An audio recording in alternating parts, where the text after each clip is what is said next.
Hi students, this is Chandrakant Sadashiv Arkeri, Assistant Professor of Commerce, Government First Grade Women's College, Bailhongal. I hope all are well. I hope all my students are already watched my first session video of subject principle and practice of auditing, and in my second session we'll discuss objectives of auditing. So before going for second session, we'll recap our first session. What were discussed in our first session? Origin of audit. Yeah audit ಅನ್ನೋ ಶಬ್ದ ಯಾವ ಮೂಲದಿಂದ ಹುಟ್ಕೊಳ್ತು, ನಂತರ audit meaning of auditing, meaning of auditor, ಈ ಮೂರು ಕಾನ್ಸೆಪ್ಟ್ಗಳ ಬಗ್ಗೆ ನಾವು ನಮ್ಮ ಫಸ್ಟ್ ಸೆಷನ್ ಅಲ್ಲಿ ಡಿಸ್ಕಷನ್ ಅನ್ನ ಮಾಡಿದ್ದೀವಿ. I hope all are understood my first session class. Now we will move on to my second session. In second session the learning objectives ಏನು, the student will understand the objectives of audit, meaning of errors and frauds, different errors happens in accounts. ಈ session ನ outcomes ಏನಪ್ಪಾ, primary objectives of audit ಅನ್ನೋದನ್ನ ನೀವು ಕಲಿತೀರಿ, secondary objectives ಏನಿದಾವೆಪ್ಪ auditing ಅನ್ನೋದನ್ನ ಕಲಿತೀರಿ, ನಂತರ ಯಾವ ರೀತಿಯಾದಂತಹ ತಪ್ಪುಗಳು ಆಡಿಟ್ ನಲ್ಲಿ ಆಗ್ತವೆ, different types of errors in audit ಅನ್ನೋದನ್ನ ನೀವು ಈ ಸೆಷನ್ ಆದ ನಂತರ ಕಲಿತಿರ್ತೀರಿ ಅಥವಾ ಕಲಿತೀರಿ. So in this session what terms is used? Primary objectives, secondary objectives, error and fraud. So now we will start our discussion, main discussion regarding the objectives of auditing from this slide. So what is the first objectives of audit? Main or primary objectives. ಮೂಲ ಉದ್ದೇಶ ಏನಪ್ಪ, audit ಅನ್ನ ನಾವು ಯಾಕೆ ಮಾಡಬೇಕು, ಯಾವ ಉದ್ದೇಶಕ್ಕಾಗಿ ನಾವು ಆಡಿಟ್ ಮಾಡಬೇಕು ಅನ್ನೋದನ್ನ ನಾವು ನಮ್ಮ ಮೇನ್ ಆರ್ ಪ್ರೈಮರಿ ಅಬ್ಜೆಕ್ಟಿವ್ಸ್ ನಲ್ಲಿ ಕಲಿತೀವಿ. So what is the main or primary objectives of the auditing? The main or primary object of audit is to verify the accounts. ಇಲ್ಲಿ ಏನು ಮಾಡ್ತೀವಿ ನಾವು, ವೆರಿಫೈ ಮಾಡ್ತೀವಿ ಏನನ್ನ, ಅಕೌಂಟ್ಸ್ ಅನ್ನ, and to report whether the balance sheet and profit and loss account have been drawn properly. ನಂತರ ಏನು ಮಾಡ್ತೀವಿ, ವೆರಿಫೈ ಆದ ನಂತರ whether the balance sheet and profit and loss account have been drawn properly according to the Companies Act. Companies act ಪ್ರಕಾರ balance sheet ಮತ್ತು profit and loss account ಇದ್ದಾವೆ ಅಂತ, ಮತ್ತೆ whether they exhibit a true and fair view of the state of affairs of the concerned. Balance sheet, profit and loss account ಸತ್ಯವಾಗಿದ್ದಾವೆ ಅನ್ನೋದನ್ನ ನಾವು ತಿಳಿದುಕೊಳ್ಳುವುದೇ ನಮ್ಮ ಮೊದಲ ಉದ್ದೇಶ ಅಥವಾ ಮೂಲ ಉದ್ದೇಶ. So ನಮ್ದು first main or primary objectives, verify the accounts, then report balance sheet and profit and loss account whether it has drawn according to the Companies Act, and it will exhibit true and fair view of the concern ಅನ್ನೋದನ್ನ ನಾವು ಈ main or primary objective ನಲ್ಲಿ ತಿಳಿದುಕೊಳ್ತೀವಿ. Next secondary or subsidiary objectives. ಇಲ್ಲಿ ಬಹಳಷ್ಟು points ಬರ್ತವೆ, ಅದನ್ನ ನಾವು ಒನ್ ಬೈ ಒನ್ ನ ಕಲ್ಕೊಳ್ತಾ ಹೋಗೋಣ. ಪೂರಕ ಉದ್ದೇಶಗಳು, ಸೆಕೆಂಡರಿ ಆರ್ ಸಬ್ಸಿಡರಿ ಅಬ್ಜೆಕ್ಟಿವ್ಸ್ ಅಂತಂದ್ರೆ ಕನ್ನಡದಲ್ಲಿ ನಾವೇನ್ ಹೇಳ್ತೀವಿ ಅದಕ್ಕೆ ಪೂರಕ ಉದ್ದೇಶಗಳು. Detection and prevention of errors and frauds. ನಮ್ದು ಮೇನ್ ಉದ್ದೇಶ ಏನು, balance sheet and P&L account ಅನ್ನ ಪ್ರಿಪೇರ್ ಮಾಡೋದು, ಅದು as per the companies act. ಮತ್ತೆ ಸೆಕೆಂಡರಿ ಅಬ್ಜೆಕ್ಟಿವ್ ನಲ್ಲಿ ಏನಿದೆ, ಅಕೌಂಟ್ಸ್ ನಲ್ಲಿ detection of prevention of errors and frauds, ತಪ್ಪುಗಳನ್ನ ಮತ್ತು ಮೋಸಗಳನ್ನ ಕಂಡುಹಿಡಿಯುವುದು ಮತ್ತು ಅವುಗಳನ್ನ ತಡೆಗಟ್ಟುವುದು. ನಮ್ಮ ಸೆಕೆಂಡ್ ಅಬ್ಜೆಕ್ಟಿವ್ ನಲ್ಲಿ ಏನ್ ಮಾಡ್ತೀವಿ ನಾವು, objectives of the auditing, detection and prevention of errors and frauds. So ಅದಕ್ಕಿಂತ ಮುಂಚೆ, what is the meaning of errors? ತಪ್ಪು ಅಂದ್ರೆ ಏನು? Error means an unintentional mistake in financial information.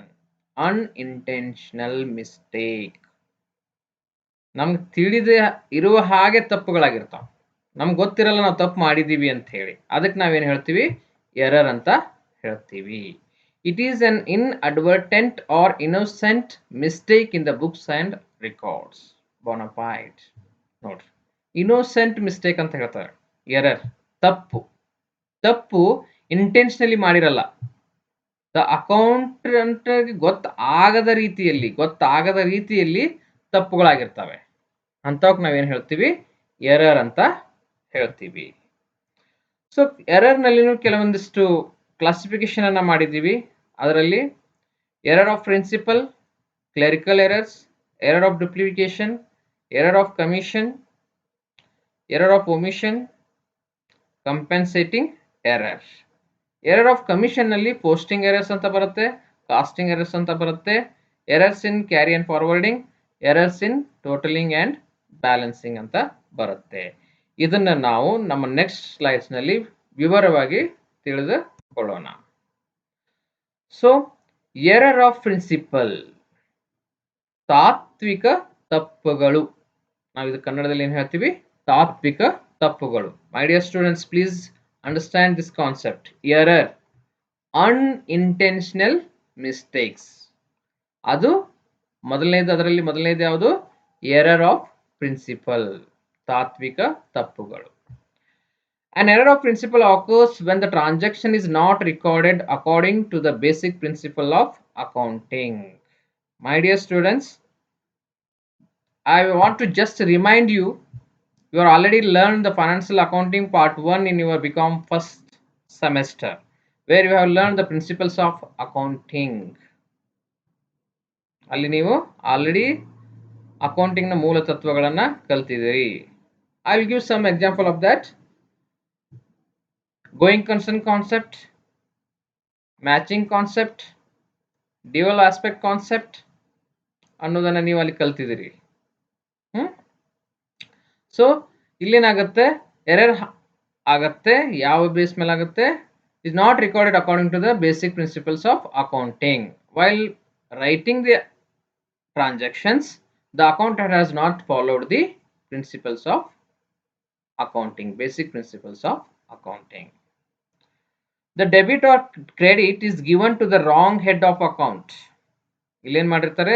Debit ಅಥವಾ ಕ್ರೆಡಿಟ್ ಅನ್ನ ರಾಂಗ್ ಹೆಡ್ ಆಫ್ ಅಕೌಂಟ್ ಗೆ ಕೊಟ್ಟಿರ್ತಾರೆ by mistake. These errors do not affect the trail balance, but they affect the true and view of accounts. ಇದು ಈ basic principles account ನಲ್ಲಿ ತಪ್ಪು ಮಾಡಿದ್ದು ಅಥವಾ debit credit wrong head of account ಗೆ ನಾವು ಹಾಕಿದ್ರೆ ಟ್ರೈಲ್ ಬ್ಯಾಲೆನ್ಸ್ ನಲ್ಲಿ ನಮಗೆ ಗೊತ್ತಾಗೋದಿಲ್ಲ, but true and view of accounts ನಮ್ದು ಸರಿ ಇರಂಗಿಲ್ಲ. So thus, due to such errors, the accounts show a misleading picture of the assets, liabilities, profit or loss of the concern. When you have not followed the basic principles of accounting, when you have done a mistake in debiting or crediting, so what will happen? It will mislead the picture of assets and liabilities, profit or loss of the concern. So error of principle ಏನು ಹೇಳ್ತೈತಿ? ಈ ರೀತಿಯಾದಂತಹ mistakes ಆಗಿರ್ತವೆ. Some examples will see ಈ error of principle ಯಾವ ರೀತಿ ಆಗ್ತಾವಪ್ಪ. Over valuation or under valuation of stocks. ನಾವೇನ್ ಮಾಡ್ತೀವಿ? ಸಮ್ ಟೈಮ್ಸ್ ನಮ್ಮ ಸ್ಟಾಕ್ 1,000 ರೂಪಾಯಿ ಇತ್ತು ಅಂತಂದ್ರೆ ಅದನ್ನ ನಾವು ಬೈ ಮಿಸ್ಟೇಕ್ ಆಗಿ 1,500 ರೂಪಾಯಿ ಅಂತ ಡಿಕ್ಲೇರ್ ಮಾಡಿರ್ಬೋದು, ಅಥವಾ 1,000 ಇರೋ ಸ್ಟಾಕ್ ಅನ್ನು ನಾವು 500 ಅಂತನೂ ಡಿಕ್ಲೇರ್ ಮಾಡಿರ್ಬೋದು. ಅಂತಹ ಸಂದರ್ಭಗಳಲ್ಲಿ ಈ ಎರರ್ ಆಫ್ ಪ್ರಿನ್ಸಿಪಲ್ಸ್ ಆಗ್ತವೆ. Then over charging or under charging depreciation. So as per the rule, it may be for fixed assets we are charging 10%, ಅದನ್ನ ಬಿಟ್ಟು ನಾವು 12% ಮಾಡಿದ್ವಿ ಅಥವಾ 8% ಮಾಡಿದ್ವಿ ಅಂತಂದ್ರೂ ಸಹಿತ ಟ್ರೈಲ್ ಬ್ಯಾಲೆನ್ಸ್ ಅಲ್ಲಿ ಇದ್ರದ್ದು ಏನೂ ಅಫೆಕ್ಟ್ ಆಗೋದಿಲ್ಲ, but true picture of the accounts will not come. Treating revenue expenses as capital expenses vice versa. ಇದನ್ನು ನೀವು ರೆವೆನ್ಯೂ ಎಕ್ಸ್ಪೆನ್ಸಸ್ ಅಂದ್ರೆ ಏನು, ಕ್ಯಾಪಿಟಲ್ ಎಕ್ಸ್ಪೆನ್ಸಸ್ ಅಂದ್ರೆ ಏನು ಅಂತ ನೀವು ಫೈನಾನ್ಷಿಯಲ್ ಅಕೌಂಟಿಂಗ್ 1 ನಲ್ಲಿ ಕಲ್ತಿದ್ದೀರಿ. ಸೊ ಸ್ಯಾಲ್ರಿ ಕೊಟ್ಟಿರ್ತೀವಿ ಅಥವಾ ನಾವೇನಾದ್ರೂ ಮಷಿನರಿ ರಿಪೇರಿ ಮಾಡಿರ್ತೀವಿ, that expenses is revenue expenses. ಅದನ್ನ ನಾವೇನ್ ಮಾಡ್ತೀವಿ, ಮಷಿನರಿ ರಿಪೇರ್ ಮಾಡಿದ್ವಿ ಅಂತ ಹೇಳಿ ಅದನ್ನ ಏನ್ ಮಾಡ್ತೀವಿ, ನಾವು ಕ್ಯಾಪಿಟಲ್ ಎಕ್ಸ್ಪೆನ್ಸಸ್ ಅಂತ ನಾವು ಟ್ರೀಟ್ ಮಾಡಿರ್ತೀವಿ. ಇದನ್ನು ನಮ್ಮ ಬೇಸಿಕ್ ಪ್ರಿನ್ಸಿಪಲ್ಸ್ಗೆ ವಿರುದ್ಧವಾಗಿ ಮಾಡಿರ್ತೀವಿ, ಅದು ಗೊತ್ತಾಗದ ಹಾಗೆ. Treating revenue expenses or deferred revenue expenses and vice versa.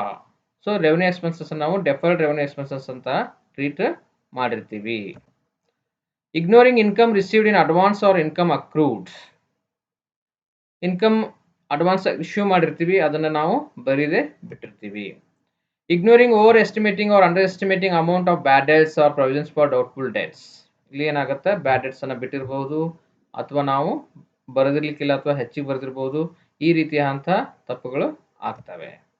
So ignoring prepaid or outstanding expenses. ಏನಾದರೂ ಔಟ್ಸ್ಟ್ಯಾಂಡಿಂಗ್ ಎಕ್ಸ್ಪೆನ್ಸಸ್ ಇದ್ರೆ ಅದನ್ನ ನಾವು ಬರೆದಿರ್ಲಿಕ್ಕಿಲ್ಲ ಅಕೌಂಟ್ಸ್ ನಲ್ಲಿ ಅಂತಂದ್ರೂ ಎರರ್ ಆಫ್ ಪ್ರಿನ್ಸಿಪಲ್ ಆಗ್ತೈತಿ. Then over or under valuation of an asset or a liability. Sometimes asset ಅನ್ನು ನಾವು ಓವರ್ ವ್ಯಾಲ್ಯೂಯೇಷನ್ ಮಾಡಬಹುದು ಅಥವಾ ಅಂಡರ್ ವ್ಯಾಲ್ಯೂಯೇಷನ್ ಮಾಡಬಹುದು. ಅಂತಹ ಸಂದರ್ಭಗಳಲ್ಲಿ ಎರರ್ ಆಫ್ ಪ್ರಿನ್ಸಿಪಲ್ ಆಗ್ತವೆ. Then next error, clerical error, ಗುಮಾಸ್ತರಿಂದ ಆಗುವಂತಹ ತಪ್ಪುಗಳು. ಏನಪ್ಪಾ ಕ್ಲೆರಿಕಲ್ ಎರರ್ಸ್ ಅಂತಂದ್ರೆ, clerical errors are human errors arising in the course of recording the transactions. These type of errors can be classified as follows. Clerical error ಅಂತಂದ್ರೇನು, these errors are done by the humans, employee ಇಂದ ತಪ್ಪುಗಳು ಆಗಿರ್ತವೆ. ಇದರಲ್ಲಿ ಮೊದಲನೇದು error of duplication, ಇಮ್ಮಡಿಯ ತಪ್ಪುಗಳು. Error of duplication. Error of duplication occur when a transaction is recorded twice in the original books of entry. ಒಂದ transaction ಅನ್ನ ಎರಡು ಸಾರಿ ಬರೆಯೋದು, ಎರಡು ಸಾರಿ ಎಂಟ್ರಿ ಕೊಟ್ಟಿರೋದು, ಅದಕ್ಕೆ ನಾವೇನು ಹೇಳ್ತೀವಿ, error of duplication. The posting is also done twice. ಇಲ್ಲಿ ಏನ್ ಮಾಡ್ತಾರೆ, ಎರಡು ಸಲ ಎಂಟ್ರಿ ಮಾಡಿರ್ತಾರೆ. ಫಾರ್ ಎಕ್ಸಾಂಪಲ್ ನೋಡಿ, a sales bill of ₹1000 on A may be recorded twice in the sales register. Such an error will not affect the TB. So ನಾವೇನ್ ಮಾಡಿರ್ತೀವಿ, ಎಗೆ ₹1,000 ಮೆಟೀರಿಯಲ್ ಅನ್ನ ಸೇಲ್ ಮಾಡಿರ್ತೀವಿ, ಅದನ್ನ ನಾವು ಅಕೌಂಟ್ ನಲ್ಲಿ ಏನ್ ಮಾಡಿರ್ತೀವಿ, 2 ಟೈಮ್ಸ್ ಅದನ್ನ ಎಂಟ್ರಿ ಮಾಡಿರ್ತೀವಿ. 2 ಟೈಮ್ಸ್ ಎಂಟ್ರಿ ಮಾಡೋದ್ರಿಂದ ಏನಾಗುತ್ತೆ, ಟ್ರಯಲ್ ಬ್ಯಾಲೆನ್ಸ್ ನಲ್ಲಿ ಅದರದ ಎಫೆಕ್ಟ್ ತೋರಿಸೋದಿಲ್ಲ. So it is a example for error of duplication. So next error of commission. Error of commission, ತಪ್ಪಾಗಿ ನಮೂದಿಸುವುದು. ಏನಪ್ಪಾ ಎರರ್ ಆಫ್ ಕಮಿಷನ್ಸ್ ಅಂತಂದ್ರೆ, an error of commission occurs when a transaction is entered in the books of accounts wrongly. If an item is incorrectly recorded in the journal or posted in the ledger, it is an error of commission. Such error may be posting errors. ಇಲ್ಲಿ ಏನಾಗುತ್ತೆ, ತಪ್ಪಾಗಿ entry ಮಾಡಿರ್ತಾರೆ. For example 1500 entry ಮಾಡೋಲ್ಲಿ 150 ಬಿಟ್ಟಿರ್ತಾರೆ, ಅದಕ್ಕೆ ನಾವೇನು ಹೇಳ್ತೀವಿ, error of commission, ತಪ್ಪಾಗಿ ನಮೂದಿಸುವುದು. ಇದರಲ್ಲಿ ಮತ್ತೆ ಒಂದು ಟೈಪ್ ಬರುತ್ತೆ, posting errors. Posting errors occurs by posting wrong account, wrong amount or wrong side. Debit ಇರೋದನ್ನ ಕ್ರೆಡಿಟ್ ಹಾಕಿರ್ತೀವಿ, ಕ್ರೆಡಿಟ್ ಇರೋದನ್ನ ಡೆಬಿಟ್ ಹಾಕಿರ್ತೀವಿ. ಅಂತ ಪೋಸ್ಟಿಂಗ್ ಮಾಡುವಾಗ ಆಗುವಂತಹ ತಪ್ಪುಗಳು. ಸೊ ಎಕ್ಸಾಂಪಲ್ ಏನು, amount received from X credited to Y account. ನಾವೇನ್ ಮಾಡಿರ್ತೀವಿ, ಎಕ್ಸ್ ಕಡೆಯಿಂದ ದುಡ್ಡು ತಗೊಂಡಿರ್ತೀವಿ, amount received from X credited to Y account ನಾವೇನ್ ಮಾಡ್ತೀವಿ, ವೈ ಅಕೌಂಟ್ ನಲ್ಲಿ ತೋರಿಸಿರ್ತೀವಿ. ಇಂಥ ಸಂದರ್ಭಗಳಲ್ಲಿ ನಾವು ತಪ್ಪುಗಳು ಆಗ್ತವೆ, ಪೋಸ್ಟಿಂಗ್ ಎರರ್ಸ್ ಆಗ್ತವೆ. Then purchase of ₹360 from M posted in his account as 630. ನೋಡ್ರಿ, ಆಕ್ಚುಲಿ ಪರ್ಚೇಸ್ ಮಾಡಿದ್ದು ₹360, ಆದ್ರೆ ಪೋಸ್ಟ್ ಮಾಡಿದ್ದೆಷ್ಟು, ₹630. ಡೆಬಿಟ್ ಕ್ರೆಡಿಟ್ ಬೋತ್ 630ನ ಎಂಟ್ರಿ ಮಾಡಿದ್ವಿ ಅಂತಂದ್ರೆ ಅಲ್ಲಿ ಏನಾಗುತ್ತೆ, ಎರರ್ ಕಂಡುಹಿಡಿಯಲಿಕ್ಕೆ ಬಹಳ ಡಿಫಿಕಲ್ಟ್ ಆಗುತ್ತೆ. ಬೈ ಚಾನ್ಸ್ ಡೆಬಿಟ್ 360 ಹಾಕಿ ಕ್ರೆಡಿಟ್ 630 ಹಾಕಿದ್ವಿ ಅಂತಂದ್ರೆ ನಾವು ಬ್ಯಾಲೆನ್ಸ್ ಡಿಫರೆನ್ಸ್ ಬ್ಯಾಲೆನ್ಸ್ ಬರುತ್ತೆ, ಆವಾಗ ನಾವು ಆ ತಪ್ಪನ್ನ ಕಂಡುಹಿಡಿಯಬಹುದು. ಸೊ ಇದು ಏನ, posting error. Then casting error, ಖಾತೆಗಳಿಗೆ ತಪ್ಪಾಗಿ ವರ್ಗಾವಣೆ ಮಾಡುವುದು. Casting errors are the errors committed while the taking the totals, carry forward, extension etcetera may occur in day books, ledger or the trial balance. ನಾವು ಒಂದು ಅಕೌಂಟಿಂದ ಇನ್ನೊಂದು ಅಕೌಂಟಿಗೆ ನಾವು ಅಮೌಂಟ್ ಅನ್ನ ಬ್ಯಾಲೆನ್ಸ್ ಅನ್ನ ಕ್ಯಾರಿ ಫಾರ್ವರ್ಡ್ ಮಾಡುವಾಗ ₹10,000 ಇರೋದನ್ನ 10 ಏನಾದ್ರೂ ಕಡಿಮೆ ಬರೆದ್ವಿ ಅಥವಾ 10 ಏನಾದ್ರೂ ಹೆಚ್ಚು ಬರೆದ್ವಿಪ್ಪ ಅಂತಂದ್ರೆ ಅದಕ್ಕೆ ನಾವೇನ್ ಹೇಳ್ತೀವಿ, ಕಾಸ್ಟಿಂಗ್ ಎರರ್ ಅಂತ ಹೇಳ್ತೀವಿ. ಮೊತ್ತಗಳನ್ನ ತಪ್ಪಾಗಿ ನಮೂದಿಸುವುದು. Thus, in sales register, while totaling all bills for a month, a bill of ₹1,000 may be taken as 10,000. Notes. 1,000 rupees ತಗೋಬೇಕಾಗಿತ್ತು, ಅದನ್ನು ನಾವು 10,000 rupees ತಗೊಂಡ್ವಿ. ಅದ್ರ ಸಲುವಾಗಿ ಏನಾಗುತ್ತೆ, the amount posted to sales account will be more by ₹9,000 as compared to the amount posted to the debtors account. Balance ತಗೊಳ್ಳುವಾಗ 1,000 ತಗೊಳ್ಳೋ ಬದಲಿ ನಾವು 10,000 ತಗೊಂಡಾಗ 9,000 ರೂಪಾಯಿ ಆಟೋಮೆಟಿಕ್ಲಿ ಡೆಟರ್ಸ್ ಅಕೌಂಟ್ನಲ್ಲಿ ಜಾಸ್ತಿ ತೋರಿಸುತ್ತೆ. This is the example of casting errors. So this will lead to difference in the trial balance can be detect by checking the casting of the sales register. So 9,000 ರೂಪಾಯಿ balance ಅಲ್ಲಿ ಎಲ್ಲಿದ್ದು ಬಂತು ಅಂತ ನಾವು sales ರಿಜಿಸ್ಟರ್ನ check ಮಾಡ್ಕೊತಾ ಹೋದ್ವಿ ಅಂತಂತಂದ್ರೆ ನಮಗೆ ಏನು ಗೊತ್ತಾಗುತ್ತೆ, ಡಿಫ್ರೆನ್ಸ್ ಗೊತ್ತಾಗುತ್ತೆ, ಎಲ್ಲಿ ಮಿಸ್ಟೇಕ್ ಆಗಿದೆ, whether the casting errors happens in a sale register ಅಂತ ಹೇಳಿ ನಮ್ಗೆ ಗೊತ್ತಾಗುತ್ತೆ. ಎರರ್ ಇನ್ ಕ್ಯಾರಿಂಗ್ ಫಾರ್ವರ್ಡ್, ಖಾತೆಗಳ ಬಾಕಿಯನ್ನು ಮುಂದುವರಿಸುವಾಗ ಆಗುವಂತಹ ತಪ್ಪುಗಳು. This type of error occur while carrying forwarding the balances of different accounts to the trail balance. ನಾವು ಡಿಫ್ರೆಂಟ್ ಅಕೌಂಟ್ಸ್ ಅನ್ನ ಕ್ರಿಯೇಟ್ ಮಾಡ್ತೀವಿ. ಫಾರ್ ಎಕ್ಸಾಂಪಲ್ ಸ್ಯಾಲರಿ ಅಕೌಂಟ್ ಇರುತ್ತೆ, ರೆಂಟ್ ಅಕೌಂಟ್ ಇರುತ್ತೆ, purchase account, sales account, commission account. So you could know accounts at the end of the period, you are closing that accounts and whatever balance is there that you are posting into the trail balance. ಆ posting trail balancing ಮಾಡುವಾಗ ನಾವೇನಾದರೂ ತಪ್ಪುಗಳನ್ನು ಮಾಡಿದರೆ ಅಂತಹ ತಪ್ಪುಗಳಿಗೆ ನಾವೇನು ಹೇಳ್ತೀವಿ, error in carry forwarding. The balance of ₹125 on the debit of an account may be carried forward to the debit column of the TB as 115 or 135 and even 125 may be written to the credit column of the TB. The entering the amount correct figure is the account but in the wrong column. So ಏನು ಮಾಡ್ತೀವಿ ನಾವು, ಟಿಬಿಗೆ entry ಮಾಡುವಾಗ 115 rupees ಅಂತ entry ಮಾಡಿರ್ಬೋದು ಅಥವಾ 135 ಅಂತ entry ಮಾಡಿರ್ಬೋದು. ಅಂತಹ ಸಂದರ್ಭಗಳಲ್ಲಿ ಕೂಡ ಏನಾಗುತ್ತೆ, ಎರರ್ ಇನ್ ಕ್ಯಾರಿ ಫಾರ್ವರ್ಡ್ ಆಗುವ ಚಾನ್ಸಸ್ ಇರುತ್ತೆ.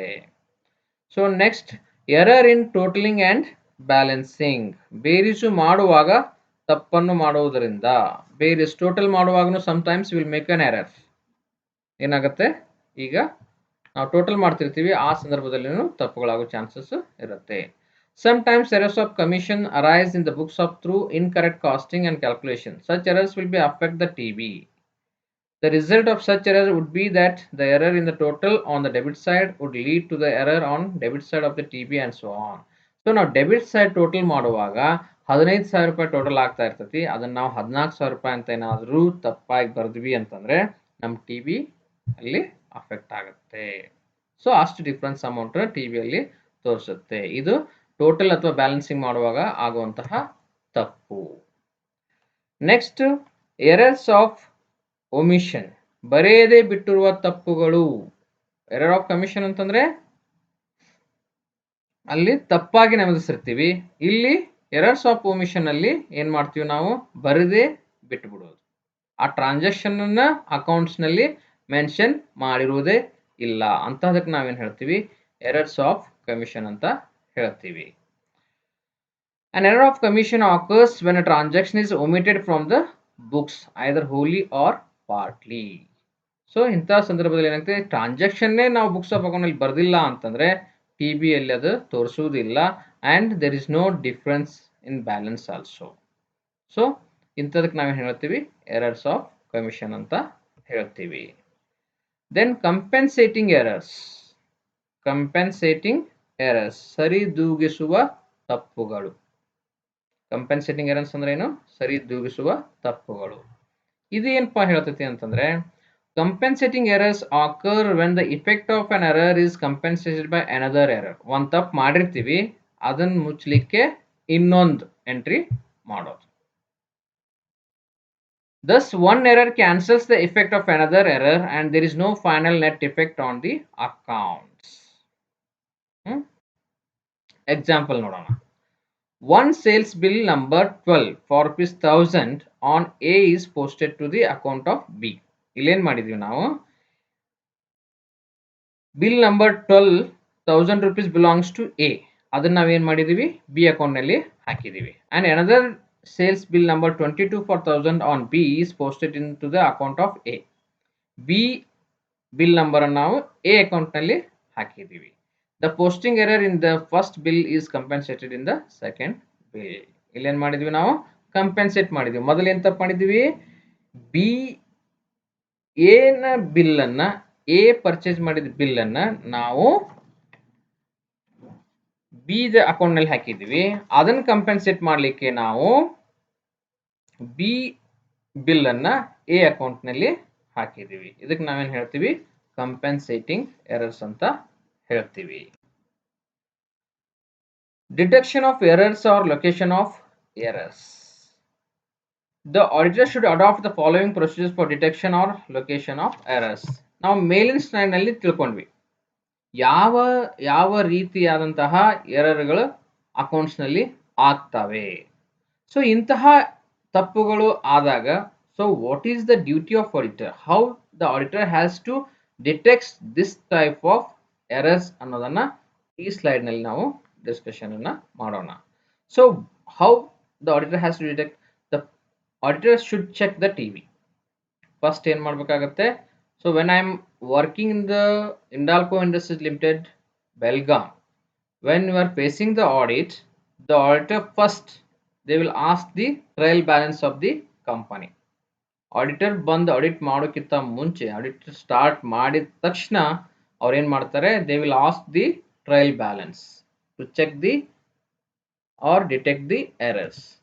Next, he should compare the list of debtors and creditors with the TB. ಕಂಪನಿಯಲ್ಲಿ ಡೆಟರ್ಸ್ ಮತ್ತು ಕ್ರೆಡಿಟರ್ಸ್ ಅಕೌಂಟ್ಸ್ ನ ತಗೊಂಡು that they are comparing with the TB ಮತ್ತು ಡೆಟರ್ಸ್ ಕ್ರೆಡಿಟರ್ಸ್ ಬ್ಯಾಲೆನ್ಸ್ ಕರೆಕ್ಟ್ ಅದಾವ ಇಲ್ಲ ಅಂತ ಹೇಳಿ ಅವರು ಚೆಕ್ ಮಾಡ್ತಾರೆ.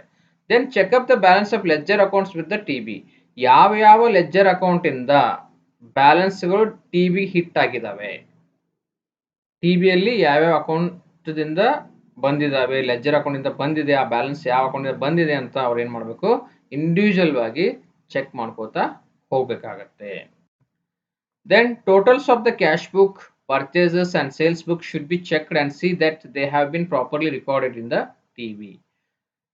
ಟ್ರಯಲ್ ಬ್ಯಾಲೆನ್ಸ್ ನ ಹೇಳಿದ ಹಾಗೆ ಎಲ್ಲ ಅಕೌಂಟ್ ಬ್ಯಾಲೆನ್ಸ್ಗಳು ಟಿಬಿಗೆ ಹಿಟ್ ಮಾಡ್ತವೆ. ಅಂದ್ರೆ ಎಲ್ಲಾ ಅಕೌಂಟ್ಸ್ ಬ್ಯಾಲೆನ್ಸ್ ಅನ್ನು ನಾವು ಟಿಬಿಯಲ್ಲಿ ತೋರಿಸಬೇಕಾಗತ್ತೆ.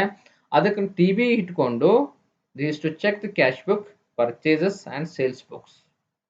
ಅದರಿಂದ ಬಂದಂತಹ ಬ್ಯಾಲೆನ್ಸ್, ಸೇಲ್ಸ್ ಏನ್ ತೋರಿಸಿದ್ವಿ ನಾವು ಟಿಬಿಯಲ್ಲಿ ಅದು ಕರೆಕ್ಟ್ ಆಗಿದೆ ಇಲ್ಲ ಅಂತ ಚೆಕ್ ಮಾಡಬೇಕು.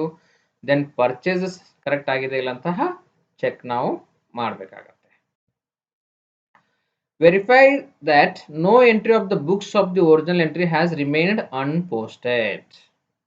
ಎರರ್ ಆಫ್ ಒಮಿಷನ್ ಏನಾದರೂ ಆಗಿದೆಯಾ, ಒರಿಜಿನಲ್ ಎಂಟ್ರಿ ಏನಾದರೂ ಅನ್ಪೋಸ್ಟ್ ಆಗಿದೆಯಾ, whether it is not posted to the TV ಅಂತ ನಾವು ಅಂದ್ರೆ ಆಡಿಟರು ಚೆಕ್ ಮಾಡಬೇಕಾಗತ್ತೆ. Then verify the totals of the books of account. ಎಲ್ಲಾ ಅಕೌಂಟ್ಸ್ ಟೋಟಲ್ ಅನ್ನ ಚೆಕ್ ಮಾಡಬೇಕು. ನಂತರ check the posting of entries from various books into the ledger. Ledger ಅಕೌಂಟ್ಗೆ ಬಂದಂತಹ ಟ್ರಾನ್ಸಾಕ್ಷನ್ಸ್ ಯಾವ ಬುಕ್ಸ್ ಇಂದ ಲೆಡ್ಜರ್ಗೆ ಹಿಟ್ ಆಗಿದೆ ಅದನ್ನೆಲ್ಲಾನು ಆಡಿಟರ್ ಚೆಕ್ ಮಾಡಬೇಕಾಗತ್ತೆ. Verify the journal entries. So whatever journal entries are passed by the accountant in that company, the auditor has to verify that also. Then have the amount of difference and ascertain if there is a balance of this amount on the wrong side of the TV. ಅಂದ್ರೆ ಯಾವ ಕಾರಣಕ್ಕಾಗಿ difference ಬರ್ತಾ ಇದೆ ಅನ್ನೋದು, ಅಥವಾ ಯಾವ ಟಿವಿಯಲ್ಲಿ ಏನಾದರೂ ರಾಂಗ್ ಸೈಡ್ ಎಂಟ್ರಿ ಮಾಡಿದಾರಾ ಅಂತ ಹೇಳಿ the auditor has to check. He should see whether the balance of each account in the ledger has been ascertained correctly. So ಎಲ್ಲಾ ಲೆಡ್ಜರ್ ಬ್ಯಾಲೆನ್ಸಸ್ ಅನ್ನ ಕರೆಕ್ಟ್ ಆಗಿ ಎಂಟ್ರಿ ಮಾಡಿದ್ದಾರೆ ಅಥವಾ ಇಲ್ಲ ಅಂತ ಹೇಳಿ ಆಡಿಟರ್ ಚೆಕ್ ಮಾಡಬೇಕು. ಸೊ ನಂತರ ನಾವು ಏನು ಡಿಸ್ಕಷನ್ ಮಾಡೋಣ, detection and prevention of fraud. ಮೋಸ ಅಲ್ಲಿ ನಾವೇನ್ ಮಾಡಿದ್ವಿ, ತಪ್ಪುಗಳ ಬಗ್ಗೆ ಡಿಸ್ಕಷನ್ ಮಾಡಿದ್ವಿ. ಇಲ್ಲಿ ನಾವು ಫ್ರಾಡ್ ಏನು, ಫ್ರಾಡ್ ಅಂದ್ರೆ ಏನು ಅನ್ನೋದನ್ನ ನಾವು ಈ ಸ್ಲೈಡ್ ಇಂದ ಡಿಸ್ಕಷನ್ ಮಾಡ್ಕೊತಾ ಹೋಗೋಣ. ಮೀನಿಂಗ್ ಆಫ್ ಫ್ರಾಡ್, ಮೋಸ ಅದು ತಪ್ಪು, ಇದು ಮೋಸ. Error, fraud. Fraud means intentional misrepresentation of financial information by management, employee, or third parties. Or third parties. Intentionally ಮೋಸ ಮಾಡೋದು, ತಪ್ಪುಗಳು ಬೇರೆ, ಅದು ಅನ್ಇಂಟೆನ್ಷನಲ್. ಫ್ರಾಡ್ ಅಂತಂದ್ರೆ ಇಂಟೆನ್ಷನಲಿ ಮೋಸ ಮಾಡೋದು. ಹಿಂಗಿರುತ್ತ ಹಿಂಗೈತಿ ಅಂತ ತೋರಿಸೋದು. 10,000 ರೂಪಾಯಿ ಟರ್ನ್ ಓವರ್ ಐತೆ ಅಂತ ಇದೆ, ಆದ್ರೆ ಅದು 1 ಲಕ್ಷ ಟರ್ನ್ ಓವರ್ ಮಾಡ್ತಾ ಇದೆ ಅಂತ ತೋರಿಸೋದು. It is a deliberate and malafide act to cheat or deceive someone. ಈ ಫ್ರಾಡ್ ಅನ್ನೋದನ್ನ ಯಾಕೆ ಮಾಡ್ತಾರಪ್ಪ ಅಂತಂದ್ರೆ to cheat someone, to cheat the shareholders, to cheat the government, or to save the tax. They are showing the profit lesser than what actually is. Sales 10,000 ಆಗಿರುತ್ತೆ, ಅದನ್ನ 5,000 ಅಂತನೂ ತೋರಿಸಬಹುದು. So fraud may be mainly of 2 types: misappropriation, ದುರುಪಯೋಗ, misappropriation R ಎಂಬೇಜ್ಮೆಂಟ್ of cash, misappropriation of goods, manipulation of goods. ಇದು ಸರಕುಗಳ ದುರುಪಯೋಗನೂ ಆಗಿರಬಹುದು ಅಥವಾ cash ಹಣಕಾಸಿನ ದುರುಪಯೋಗನೂ ಆಗಿರಬಹುದು. ಇದು ನಾವೇನ್ ಮಾಡ್ತೀವಿ, ಈ ರೀತಿಯಾದಂತಹ ಮೋಸಗಳನ್ನ ಕಂಪನಿಯಲ್ಲಿ ಮಾಡಬಹುದು. So fraud, misappropriation, manipulation of accounts, misappropriation of cash, misappropriation of goods. ದುರುಪಯೋಗ ಅಂದ್ರೆ ಏನಪ್ಪಾ? Misappropriation, misappropriation embezzlement of cash. Cash may be misappropriate by. So ಹಣಕಾಸಿನ ದುರುಪಯೋಗ ಯಾವ ರೀತಿ ಆಗುತ್ತೆ ಕಂಪನಿಯಲ್ಲಿ? omitting to enter any cash which been received. ದುಡ್ಡು ಬಂದಿರುತ್ತೆ, but they are not return in the accounts. Intentionally 10,000 ರೂಪಾಯಿ ಒಬ್ಬ ವ್ಯಕ್ತಿಯಿಂದ ಕಂಪ್ನಿಗೆ ದುಡ್ಡು ಬಂದಿರುತ್ತೆ, ಅದನ್ನ ಅಕೌಂಟ್ಸ್ ನಲ್ಲಿ ಬರೆಯೋದೇ ಇಲ್ಲ. ಆ 10,000 ರೂಪಾಯಿ ಗುಳೋಮ್. ತಿಳಿತು? ಏನ್ ಮಾಡ್ತಾನೆ ಅಕೌಂಟೆಂಟ್? 10,000 ರೂಪಾಯಿ ತನ್ನ ಕಿಶೆಗೆ ಹಾಕೊಂಡು ಹೋಗ್ಬಿಡ್ತಾನೆ. ಸೊ ಇದು ಏನಾಗತ್ತ? Misappropriation of cash. Entering less amount than what has been actually received. ಇಲ್ಲೇನಾಗುತ್ತೆ? 10,000 ರೂಪಾಯಿ ಒಬ್ಬ ವ್ಯಕ್ತಿ ತಂದು ಕಂಪ್ನಿ ಕೊಟ್ಟಿರ್ತಾನೆ, ಆದ್ರೆ ಬರೆಯುವಾಗ ಏನ್ ಮಾಡಿರ್ತಾರೆ? 5,000 ರೂಪಾಯಿ ರಿಸೀವ್ ಮಾಡಿದೀವಿ ಅಂತ ತೋರಿಸ್ತಾರೆ. ಆ ಇನ್ನುಳಿದ 5,000 ರೂಪಾಯಿ ಏನ್ ಮಾಡ್ತಾರೆ? ತಮ್ಮ ಪ್ಯಾಕೆಟ್ ಅಲ್ಲಿ ಇಟ್ಕೊಳ್ತಾರೆ. ಇದನ್ನು ಒಂದು ರೀತಿಯಾದಂತಹ misappropriation of cash. Making fictitious entries on the payment side of cash book. Untrue, ಆಗಿರೋದೇ ಇಲ್ಲ. ಬಿಲ್ ಕ್ರಿಯೇಟ್ ಮಾಡೋದು, 1,000 ರೂಪಾಯಿ ಎಕ್ಸ್ಪೆನ್ಸಸ್ ಮಾಡಿದೀವಿ ಅಂತ ತೋರಿಸೋದು, ತೋರಿಸಿ ಬುಕ್ಸ್ ನಲ್ಲಿ, ಕ್ಯಾಶ್ ಬುಕ್ ನಲ್ಲಿ ತೋರಿಸಿ ಅಷ್ಟು ಅಮೌಂಟ್ ಅನ್ನ ತಮ್ಮ ಕಿಶೆಗೆ ಹಾಕೊಳ್ಳೋದು. ಇದನ್ನು ಏನ್ ಹೇಳ್ತೀವಿ ನಾವು? ಮಿಸ್ಅಪ್ರೋಪ್ರಿಯೇಷನ್ ಆಫ್ ಕ್ಯಾಶ್ ಅಂತ ಹೇಳ್ತೀವಿ. Entering more amount on the payment side of cash book Dhan what has been actually paid. ನೋಡ್ರಿ, ಇಲ್ಲಿ ಇದನ್ನು ಒಂದು ರೀತಿಯಾದಂತಹ ಮಿಸ್ಅಪ್ರೋಪ್ರಿಯೇಷನ್. ಏನ್ ಮಾಡ್ತೀವಿ? Entering more amount on the payment side. 2,000 rupees payment side entry ಮಾಡೋದು, ದೆನ್ ಆಕ್ಚುಲಿ ಪೇಮೆಂಟ್ ಎಷ್ಟು ಮಾಡೋದು? 1,000 rupees. ಆಕ್ಚುಲಿ ಪೇಮೆಂಟ್ ಆಗಿರೋದು ಬರೀ 1,000, ಆದ್ರೆ ಬುಕ್ಸ್ ನಲ್ಲಿ ಎಂಟ್ರಿ ಮಾಡಿರೋದು 2,000. 2,000 ಕಂಪ್ನಿಯಿಂದ ತಗೊಳ್ಳೋದು, 1,000 ಪೇ ಮಾಡಿ 1,000 ಪ್ಯಾಕೆಟ್ ನಲ್ಲಿ ಹಾಕೊಳ್ಳೋದು. So these are the misappropriation of cash. ಯಾವ ರೀತಿ ಆದಂತಹ ಹಣಕಾಸಿನ ದುರುಪಯೋಗವನ್ನ ನಾವು ಕಂಪನಿಯಲ್ಲಿ, ಅಂದ್ರೆ ನಾವು in the sense accountants are doing in the company ಅನ್ನೋದನ್ನ ನಾವು ಈ ಸ್ಲೈಡ್ ನಲ್ಲಿ ಡಿಸ್ಕಷನ್ ಮಾಡಿದೀವಿ. Then detection of misappropriation of cash. ಯಾವ ರೀತಿ ಇದನ್ನ ನಾವು ಕಂಡುಹಿಡಿಯಬೇಕು? ಆಡಿಟರ್ ಆದವನು, ಲೆಕ್ಕ ಪರಿಶೋಧಕ ಆದವನು, how he has to detect the misappropriation of cash. In order to detect all these types of frauds, the auditor should make detailed checking of all the important books and documents. Note, if any fraud is there in the company, intentionally mistakes, intentionally ತಪ್ಪು ಮಾಡಿರೋದು, ಮಾಡಲೇಬೇಕು ಅಂತ ಹೇಳಿ ಅಂತಹ ತಪ್ಪುಗಳಾದಾಗ auditor ಏನ್ ಮಾಡಬೇಕಾಗುತ್ತೆ? he has to check thoroughly. Cash book ಅನ್ನ thoroughly check ಮಾಡಬೇಕು, ಓಚರ್ಸ್ ಅನ್ನ ಚೆಕ್ ಮಾಡಬೇಕು, invoices, purchase invoices, sales invoices ಅನ್ನು ಚೆಕ್ ಮಾಡಬೇಕು. Wage sheet, whatever salary paid to the employees that he has to check, and confirmation of balance from the customers. ಅದಲ್ಲದೆ balance, ಕಸ್ಟಮರ್ಸ್ಗೆ ಏನಾದರೂ balance ಬರಬೇಕಾಗಿತ್ತು ಅಥವಾ ಸಪ್ಲೈಯರ್ಗೆ ನಾವು ದುಡ್ಡು ಕೊಡಬೇಕಾಗಿತ್ತು, ಅದನ್ನು ಅವನು ತೆರೋಲಿ ಚೆಕ್ ಮಾಡಬೇಕಾಗತ್ತೆ. So then only he can detect the misappropriation of cash. ನಂತರ ನಾವು ಮೇಲಿನ ಸ್ಲೈಡ್ನಲ್ಲಿ ಏನು ಡಿಸ್ಕಷನ್ ಮಾಡಿದ್ವಿ, ಮಿಸ್ ಅಪ್ರೋಪ್ರಿಯೇಷನ್ ಕ್ಯಾಶ್ ಯಾವ ರೀತಿ ಹಣಕಾಸಿನ ದುರುಪಯೋಗ ಆಗ್ತೈತಿ ಅನ್ನೋದನ್ನ ಕಲ್ತ್ವಿ. ಈಗ ನಾವು ಈ ಸ್ಲೈಡ್ನಲ್ಲಿ miss appropriation of goods, miss appropriation of goods, ಸರಕುಗಳ ದುರುಪಯೋಗ ಯಾವ ರೀತಿ ನಾವು ಕಂಪನಿಯಲ್ಲಿ ಮಾಡ್ತಾರೆ ಅನ್ನೋದನ್ನ ಈ ಸ್ಲೈಡ್ನಲ್ಲಿ ನಾವು ಕಲಿಯೋಣ. Goods may be misappropriate out of goods received, goods dispatched, stock in hand. ಯಾವ ಸಂದರ್ಭದಲ್ಲಿ ನಾವು ಮಿಸ್ ಅಪ್ರೋಪ್ರಿಯೇಷನ್ ಗೂಡ್ಸ್ ಅನ್ನು ಮಾಡಬಹುದು? When we receive the material, when we dispatch the material, ಅಂದರೆ ರಾ ಮಟೀರಿಯಲ್ ಕಂಪ್ನಿಗೆ ಎಂಟ್ರಿ ಆದಾಗ, ನಮ್ಮ ಫೈನಲ್ ಪ್ರಾಡಕ್ಟ್ಸ್ ಅನ್ನು ನಾವು ಸೇಲ್ಸ್ ಮಾಡಿದಾಗ ಅಥವಾ ಡಿಸ್ಪ್ಯಾಚ್ ಮಾಡಿದಾಗ, then whatever stock is there at the end of the year in company, ಅಂತಹ ಸಂದರ್ಭಗಳಲ್ಲಿನೂ ನಾವು ಮಿಸ್ ಅಪ್ರೋಪ್ರಿಯೇಷನ್ ಆಫ್ ಗೂಡ್ಸ್ ಅನ್ನ ಮಾಡಬಹುದು. From the goods received point of view, if you are discussing, goods received may be misappropriated by not recording goods received at all or recording only part quantity as received and misappropriating the balance. 10,000 ton material actually receive ಮಾಡಬೇಕಾಗಿತ್ತು, ಆದ್ರೆ ನಾವು goods receive ಎಷ್ಟು ತೋರಿಸ್ತಾ ಇದ್ದೀವಿ? 8,000 ton ಅಂತ ತೋರಿಸ್ತಾ ಇದ್ದೀವಿ. So 2,000 ton ಅನ್ನು ನಾವು ಏನು ಮಾಡಿದ್ವಿ? ಮಿಸ್ ಅಪ್ರೋಪ್ರಿಯೇಟ್ ಮಾಡಿದ್ವಿ.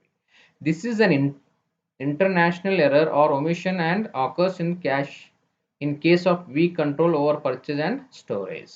ಇದು ಇಂಟೆನ್ಷನಲ್ ಎರರ್ ಆಗಿದೆ. Sorry, that is international, it is not an international, it is a intentional. That you make a correction in this. This is an intentional error of omission. Intentionally ಮಾಡಿರ್ತಾರೆ. From goods dispatched, goods may be misappropriated out of dispatches by recording dummy or excess sales. 10,000 ton sales ಆಗಿರುತ್ತೆ, ಅದನ್ನ 15,000 sales ಆಗಿದೆ ಅಂತ sales invoice ನಲ್ಲಿ generate ಮಾಡೋದು. So 5,000 ton misappropriate. Dispatch ಮಾಡುವಾಗಲೂ ನಾವೇನು ಮಾಡ್ತೀವಿ? ಮಿಸ್ ಅಪ್ರೋಪ್ರಿಯೇಟ್ ಅನ್ನ ಮಾಡ್ತೀವಿ.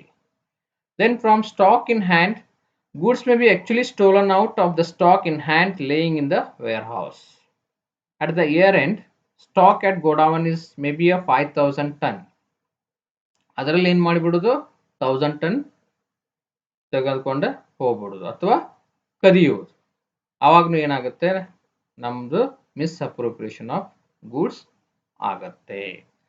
ಸೊ ಹಣದ ದುರುಪಯೋಗ ಮತ್ತು ಸರಕುಗಳ ದುರುಪಯೋಗನ ನಾವು ಯಾವ ರೀತಿಯಾಗಿ ಕಂಪನಿಯಲ್ಲಿ ಮಾಡ್ತಾರೆ ಅಂತ ತಿಳಿದುಕೊಂಡ್ವಿ. ಸೊ ಮಿಸ್ ಅಪ್ರೋಪ್ರಿಯೇಷನ್ ಗೂಡ್ಸ್ ಯಾವಾಗ ಆಗುತ್ತೆ? From the goods received and then from goods dispatched, then from stock in hand. Then manipulation of accounts or falsification of accounts without any misappropriation. Manipulation of accounts means falsification of accounts without any misappropriation of cash or goods or any other property.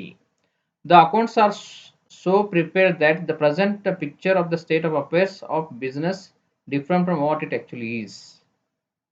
You may be heard the window dressing. Satya Computers is the best example for window dressing. ಅವರು management ದವರು ಏನು ಮಾಡಿದ್ರು? Actually ಏನಿದೆ ಅನ್ನೋದಕ್ಕಿಂತನೂ ಹೆಚ್ಚಿಗೆ ತೋರಿಸಿದ್ರು. The object of manipulation and falsification may be to avoid payment of taxes. ಯಾಕೆ ಮಾಡ್ತಾರಪ್ಪ ಇದು? ಮ್ಯಾನಿಪುಲೇಷನ್ ಆಫ್ ಅಕೌಂಟ್ಸ್ ಅನ್ನು ಯಾಕೆ ಮಾಡ್ತಾರೆ? ಟ್ಯಾಕ್ಸ್ ಅನ್ನು ಓಡಿಸಲಿಕ್ಕೆ, that is sales tax and income tax. Window dressing to mislead the prospective buyer of business by presenting a better state of affairs than actual position of the concern. Actually position ಏನಿದೆ ಅನ್ನೋದಕ್ಕಿಂತ, ಯಾಕಪ್ಪ ಅಂದ್ರೆ they want buyer, ಅಥವಾ ತಮ್ಮ company ಯಾರಿಗಾದ್ರೂ sale ಮಾಡ್ತಾ ಇದ್ದಾರೆ ಅಂತ ತಿಳ್ಕೊಂಡಾಗ ಅವಾಗ ಏನ್ ಮಾಡ್ತಾರೆ ಅವರು? ನಮ್ಮ ಕಂಪ್ನಿದು ಟರ್ನ್ ಓವರ್ ಜಾಸ್ತಿ ಇದೆ ಅಂತಾನು ಮ್ಯಾನಿಪುಲೇಷನ್ ಆಫ್ ಅಕೌಂಟ್ಸ್ ಮಾಡಬಹುದು. ಸೊ ಅಂತದಕ್ಕೆ ನಾವೇನು ಹೇಳ್ತೀವಿ? Manipulation of accounts or falsification of accounts ಇದ್ದಿದ್ದಕ್ಕಿಂತ ಹೆಚ್ಚಿಗೆ ತೋರಿಸೋದು, ಸ್ಟೇಟಸ್ ಅನ್ನ ಮೇಂಟೈನ್ ಮಾಡೋದು. ವಿಂಡೋ ಡ್ರೆಸ್ಸಿಂಗ್ ಅಂತ ನಾವು ಇದಕ್ಕೆ best word is window dressing. So my dear students, in above slides we have learned the objectives, primary objectives, secondary objectives. Then in secondary objectives, detection of errors and frauds. ಯಾವ ರೀತಿಯಾದಂತಹ ಎರರ್ಸ್ಗಳಾಗ್ತವೆ ಅನ್ನೋದನ್ನ ತಿಳ್ಕೊಂಡ್ವಿ. ನಂತರ ನಾವು frauds, misappropriation of cash, misappropriation of goods, then manipulation of accounts, falsification, window dressing ಅನ್ನೋದನ್ನ ನಾವು ಮೇಲಿನ slide ನಲ್ಲಿ ತಿಳಿದುಕೊಂಡ್ವಿ. Related to above slides, we'll have some multiple choice questions in this session. So my dear students, shall we go for a question session in this class? Yes, first we'll start. The objective of an audit of financial statement is to enable an auditor to dash on financial statements. So the first option is completion of an audit, expression and opinion, check the transaction, check the frauds. The objective of an audit of financial statement is to enable an auditor to. What is the answer? Yes, expression and opinion. The answer is expression and opinion. Then second question, overvaluation or undervaluation of stock is example of which error? Yes, your answer is correct. Error of principle. So in error of principle, overvaluation or undervaluation of stock ಆಗುತ್ತೆ. So third question, a sales bill of ₹1000 on A may be recorded twice in the sales register is an example of which error? Error of duplication, error of commission, error of omission, error of principle. Yes, your answer is error of duplication. Next question. In the case of financial audit, a set of financial statements are said to be true and fair when they are free of error, fraud, material misstatements, none of the above. The answer is material misstatements. Very good. Next question. Error means unintentional mistake in financial information, intentional mistake in financial information, examination of accounts of business units only. Both A and B, none of the above. Error means the answer is unintentional mistake in financial information. So these are the 5 more multiple choice questions. My dear students, I hope you are understood the concept which we have discussed in session 2, and once again we'll recap what discussion we have done in this session. Learn the primary and secondary objectives. What are the primary objectives and secondary objectives you have learned in this class? Then what are the different types of errors? That also you have learned in this session. Then meaning of fraud. ಮೋಸ ಅಂದ್ರೆ ಏನು ಅನ್ನೋದನ್ನ ನಾವು ತಿಳಿದುಕೊಂಡ್ವಿ. ಮತ್ತೆ misappropriation of cash and goods, ಯಾವ ರೀತಿ ಹಣದ ದುರುಪಯೋಗ ಮತ್ತು ಸರಕುಗಳ ದುರುಪಯೋಗ ಆಗ್ತೈತಿ ಅಂತ ನಾವು ಈ ಸೆಕೆಂಡ್ ಸೆಷನ್ ಅಲ್ಲಿ ನಾವು ತಿಳಿದುಕೊಂಡ್ವಿ. Thank you very much students. Next will discuss our third session in next video. Thank you very much.